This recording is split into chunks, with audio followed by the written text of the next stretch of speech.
ಧೈರ್ಯವಾಗಿ ಹೇಳಿ. ನನ್ನ ಮಗ ಎಲ್ಲಿ ನನ್ನಂತೆ ಅಜ್ಞಾನಿ ಆಗ್ಬಿಡ್ತಾನೋ ಅನ್ನೋ ಆತಂಕನ ನಾನು ಹಿರಿಯ ಗುರುಗಳ ಬಳಿ ಹೇಳ್ಕೊಂಡಾಗ ಅವರು ನನ್ನ ಮಗನನ್ನ ಮಠದಲ್ಲೇ ಉಳಿಸ್ಕೊಂಡ್ರು.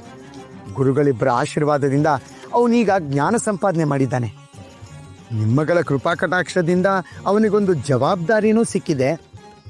ಆದರೂ ನನಗೆ ಸಮಾಧಾನ ಇಲ್ಲ ಗುರುಗಳೇ. ನೋಡಿ, ವ್ಯವಧಾನ ಇಲ್ಲದವರಿಗೆ ಸಮಾಧಾನ ಇರೋದಿಲ್ಲ. ನಿಮ್ಮ ಮಗನಲ್ಲಿ ಏನಾದರೂ ದೋಷಗಳನ್ನು ಕಂಡ್ರೇನು? ಅಯ್ಯಯ್ಯೋ, ಹಾಗೇನಿಲ್ಲ ಗುರುಗಳೇ.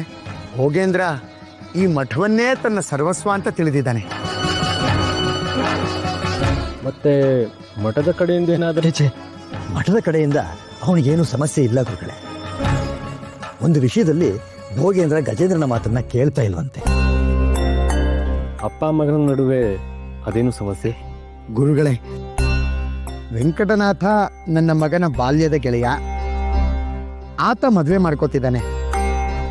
ನನ್ನ ಮಗನಿಗೂ ಮದುವೆ ಮಾಡ್ಕೋ ಅಂತ ಹೇಳ್ತಾ ಇದ್ದೀನಿ. ಆದ್ರೆ ಅವನು ನಾನು ಆಜನ್ಮ ಬ್ರಹ್ಮಚಾರಿಯಾಗಿರ್ತೀನಿ, ನನ್ನ ಜೀವನವನ್ನೇ ಮಠದ ಅಭಿವೃದ್ಧಿಗೋಸ್ಕರ ಮುಡಿಪಾಗಿಡ್ತೀನಿ ಅಂತ ಹೇಳ್ತಾ ಇದ್ದಾನೆ.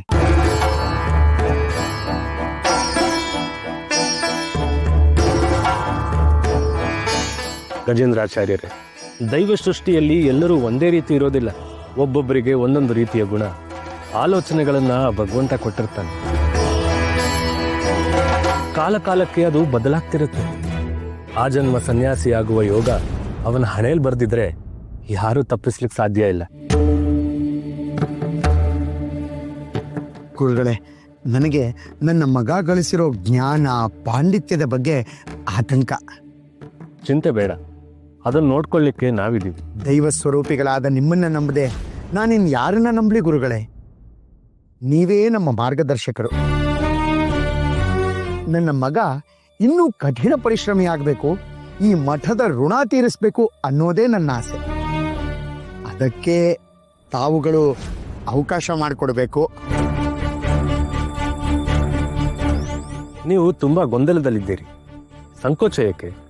ಹೇಳಿ, ನಮ್ಮಿಂದ ಏನಾಗಬೇಕು?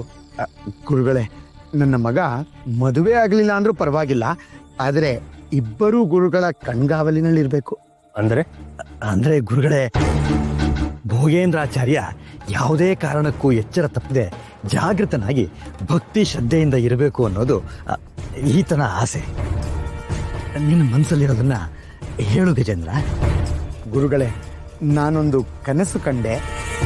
ಆ ಕನಸಿನಲ್ಲಿ ನೀವು ನನ್ನ ಮಗನನ್ನ ತಮ್ಮ ಶಿಷ್ಯನನ್ನಾಗಿ ನೇಮಕ ಮಾಡಿಕೊಂಡಿದ್ರಿ.